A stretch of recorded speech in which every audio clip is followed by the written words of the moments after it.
Guten Abend, gute Nacht in einem anderen Kontext.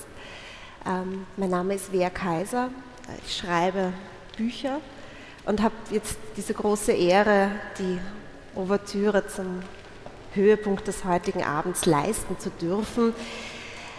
Ich war so geehrt, als ich gefragt wurde, ob ich hier heute lesen möchte, vortragen möchte.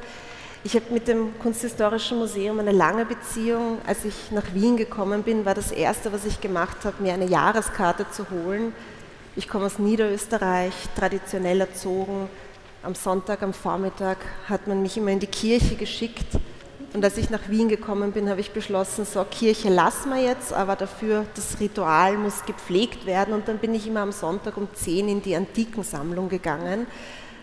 Ich studiere nämlich noch Altgriechisch. Ja, und bin dementsprechend auch irrsinnig aufgeregt, jetzt hier stehen zu dürfen. Ich habe Ihnen einen kleinen Text mitgebracht, den ich hier in diesem Raum geschrieben habe. Diese Ausstellung hat mich persönlich wahnsinnig berührt, weil die Angst, die Nacht etwas ist, das ich sehr gut kenne. In meinen Büchern geht zwar meistens alles irgendwie fröhlich und gut aus, aber Angst ist etwas, das mir persönlich so vertraut ist und wo mich so viel angesprochen hat. Und ich war total überfordert. Wie fange ich an? Mit was beschäftige ich mich? Und dann saß ich viele Stunden hier hinten in der Ecke, wo jetzt die Technik aufgebaut ist, habe diesen Raum wirken lassen und rausgekommen ist das, was Sie jetzt hier gleich hören werden. Was diese Ausstellung in mir provoziert hat, ist, dass ich mich erinnert habe, wie habe ich eigentlich das Fürchten gelernt und wie begann meine Angst vor der Nacht. Wenn mich meine Großmutter zu Bett brachte, hob sie zunächst die Tuchend hoch. Ich legte mich auf die Matratze, ließ meinen Kopf in das weiche, stark nach Waschmittel riechende Kissen sinken. Ich wartete und ließ mich von der Kälte kitzeln, bis meine Großmutter ans Bettende gegangen war, die Tuchend an ihren Enden fasste und sie mehrmals kräftig über meinem Körper ausschüttelte.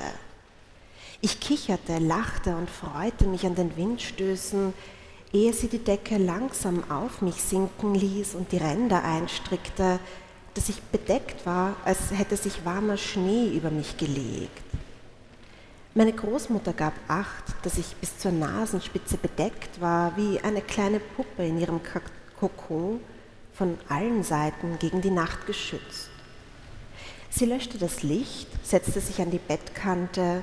Selten erzählte sie mir eine Geschichte, meistens betete sie einen Kinderreim ihrer Jugend.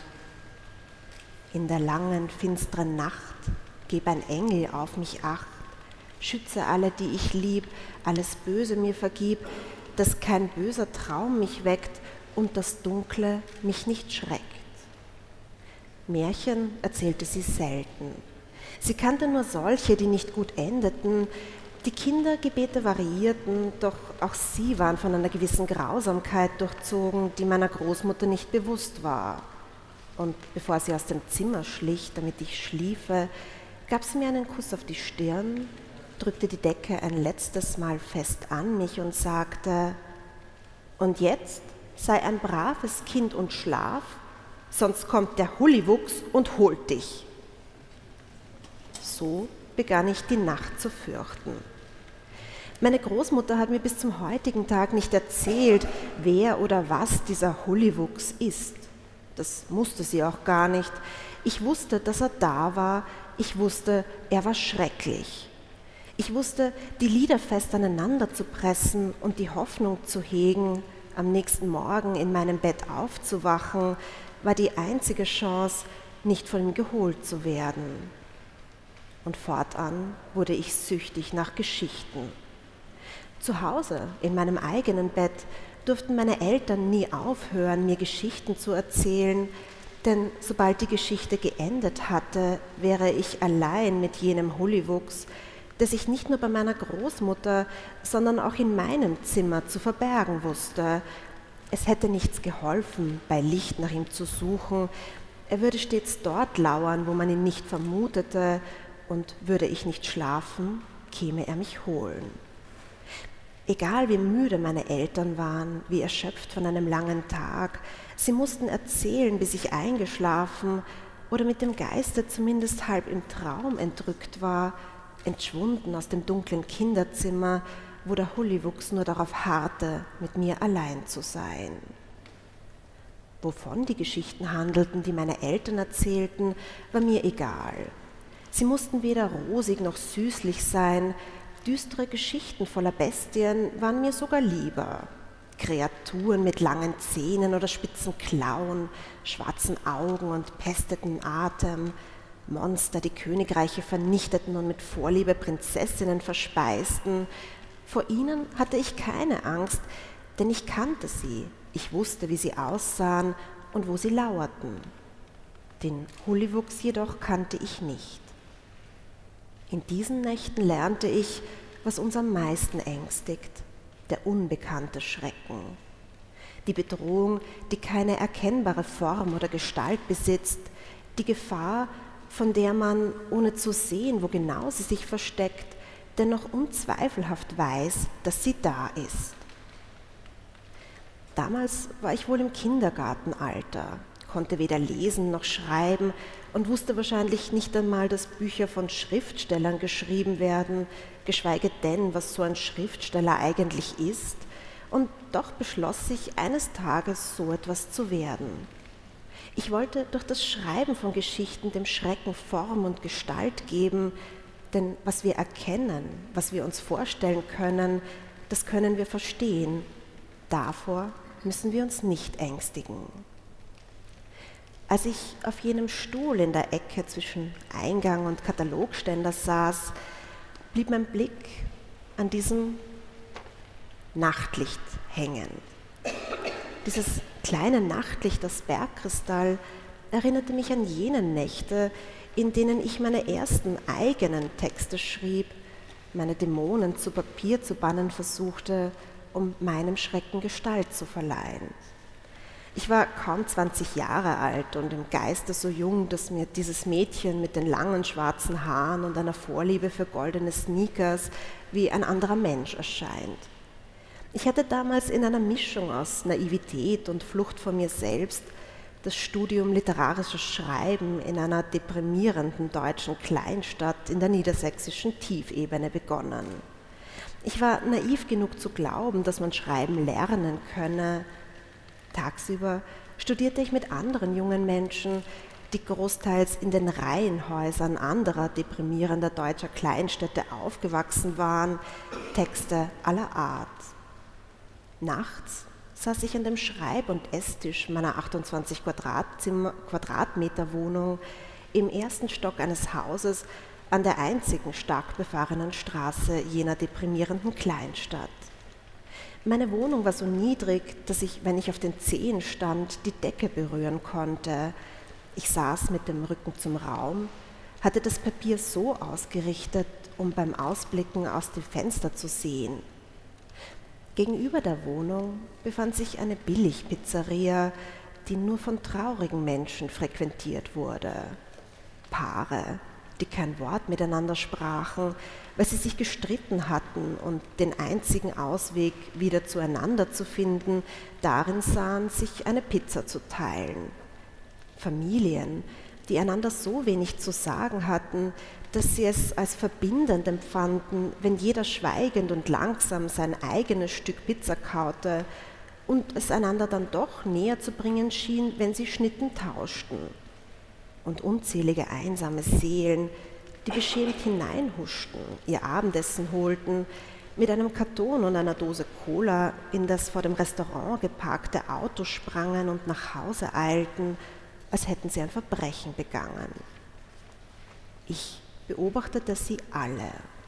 Ich sah zu, wie sich das Restaurant füllte und langsam wieder leerte, wie die Angestellten die Theke putzten, unaufgegessene Reste entsorgten, über die Tische wischten, die Stühle hochstellten, das Licht löschten und mich verließen. Jede Nacht nahm ich es persönlich, wenn sie in ihr Leben zurückkehrten und mich allein mit meinem Papier ließen.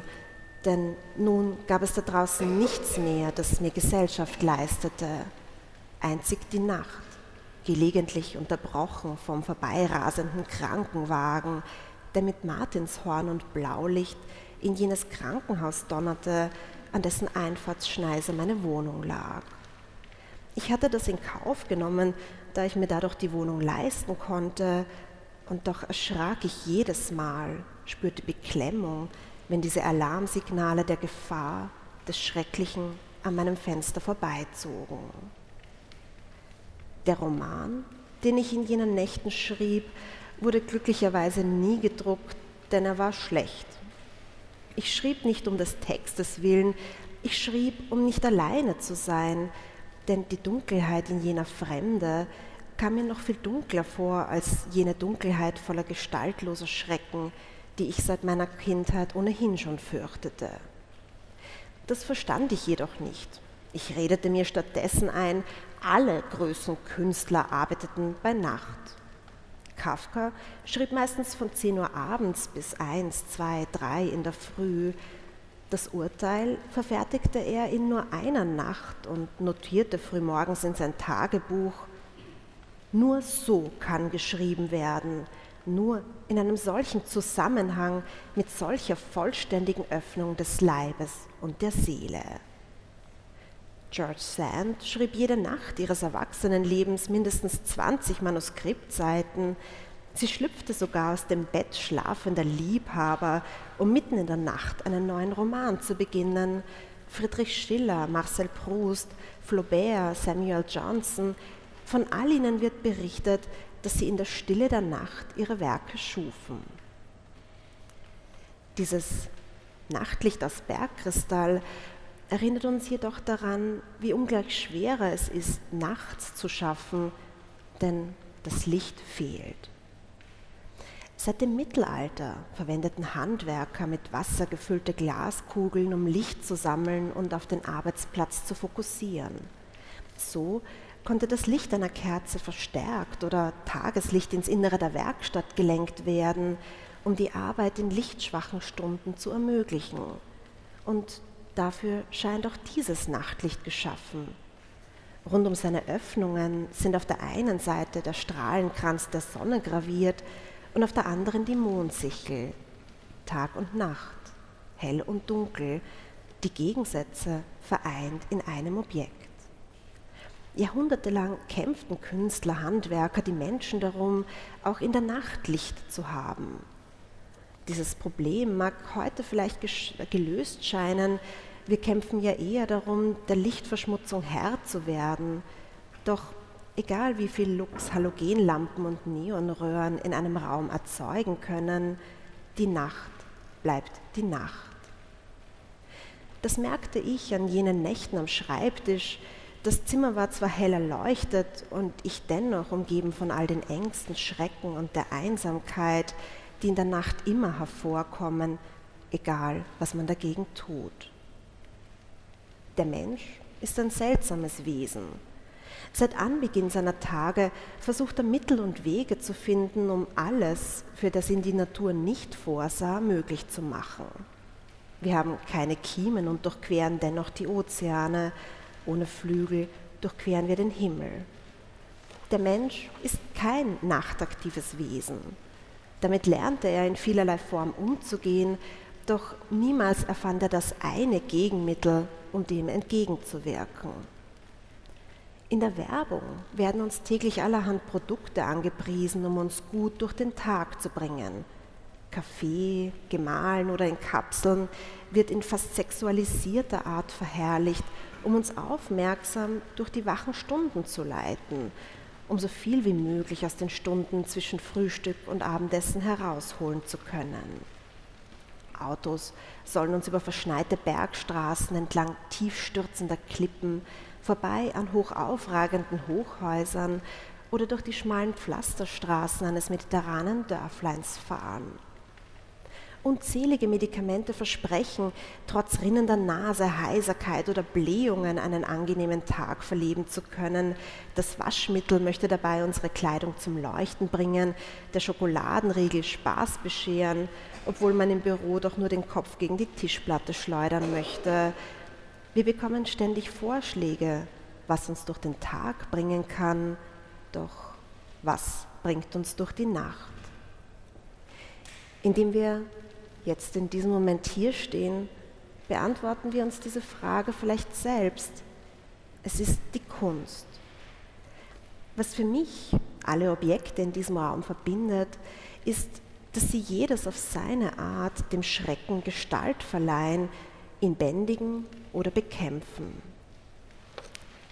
Mesmerismus ist die Fähigkeit, jemanden in Besitz zu nehmen. Du gehörst ihr. Ihr Blick ist missbilligend, du bist gerichtet, schreibt Edmund de Waal über diese Frau, die sich hier über meine Schulter hinweg anblickt. Wie oft haben Sie schon Unbehagen unter den Blicken anderer verspürt, ohne zu wissen warum? Wie oft hatten Sie Angst, wie Sie in den Augen anderer wirken, ohne gar nicht vielleicht zu wissen, in wessen Augen? Hinter meiner anderen Schulter befindet sich die Antwort darauf. 2 Fibeln aus der Spätantike, die, wie ich bisher dachte, prunkvolle Mäntel auf der rechten Schulter zusammenhalten mussten. Doch Edmund de Waal erkannte, dass auch ihnen die Aufgabe innewohnt, den Schrecken abzuwehren, den die Blicke wie der jener Frau uns einjagen. Dies ist dein drittes Auge. Solche sind apotopäisch, schreibt er. Sie wehren Böswilligkeiten ab, trag dies und sieh. Und hinter mir, auf der anderen Seite der Vitrine, findet sich das für mich schönste Objekt dieses Raumes, ein kleines Goldblech, 3 cm hoch, 2,1 cm breit, 0,73 Gramm schwer. Dieses filigrane Blättchen trägt einen Liebeszauber. Im Namen Aphrodites und anderer Gestalten wird um die Gunst aller Männer und Frauen gebeten, doch ganz besonders um die des Geliebten. Zusammengerollt trug man diese Inschriftenblättchen in einer Kapsel als Amulette um den Hals, eine Beschwörung gegen eine unserer allergrößten Ängste, die Angst, allein zu sein.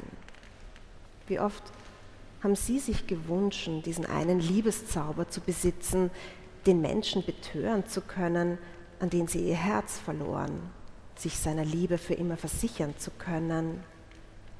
Denn am Ende des Tages ist auch die Liebe nichts anderes als ein Mittel gegen die Einsamkeit der Nacht, ein Zauber, der uns durch die dunkelste Stunde trägt.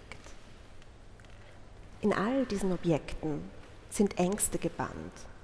Sehen Sie sich um, fragen Sie sich selbst, gegen welche Bangnis die Kunst ein Bollwerk baute.